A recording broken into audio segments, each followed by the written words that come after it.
नमस्कार दोस्तों, मैं हिंदी सुधा आप सभी का हार्दिक स्वागत एवं अभिनंदन करती हूँ अपने YouTube चैनल हिंदी सुधा पिंकी उपाध्याय पर। दोस्तों, आज हम महत्वपूर्ण प्रश्नावली को लेकर आए हैं जो LT ग्रेड TGT PGT लगभग परीक्षाओं में पूछे गए प्रश्नों का अभ्यास है। तो आइए बिना किसी विलंब के चलते हैं प्रश्नोत्तर की तरफ।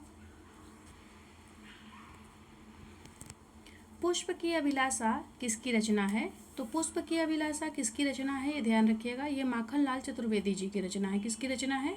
माखनलाल चतुर्वेदी जी की। अगले प्रश्न को देखते हैं। कलिकाल का वाल्मीकि तुलसीदास जी को किसने कहा है?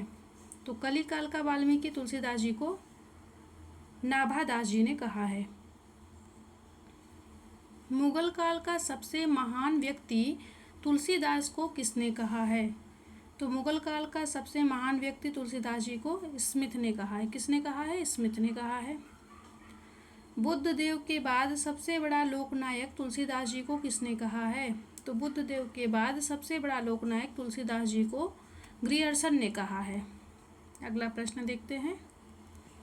जातीय कवि तुलसीदास जी को किसने कहा है? तो रामविलास शर्मा ने कहा है। डॉक्टर रामविलास शर्मा जी ने जातीय कवि कहा है तुलसीदास जी को।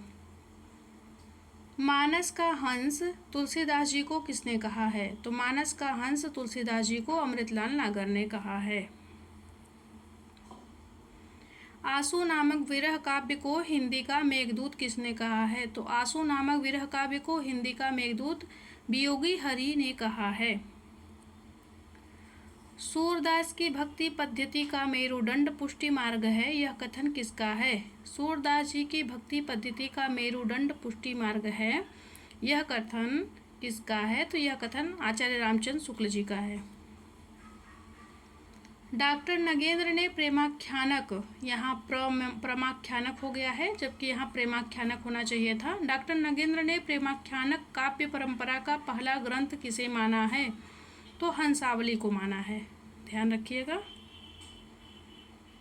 प्रभु जी तुम चंदन हम पानी प्रस्तुत पंक्ति किसकी है?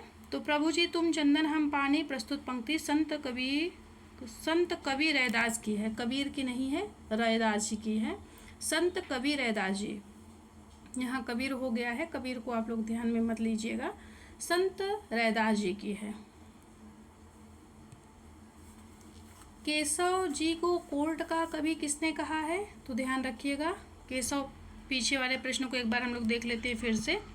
तो ये ध्यान रखिएगा जो ये दिया हुआ है कि प्रभु जी तुम चंदन हम पानी प्रस्तुत पंक्ति किसकी है, तो ये स्पष्ट रखिएगा कि ये इसमें संत रैदास जी की है। जो ये कबीर दिया हुआ है इसे काट दीजिएगा, ये ऐसे ही चला आया है। आगे बढ़ते हैं।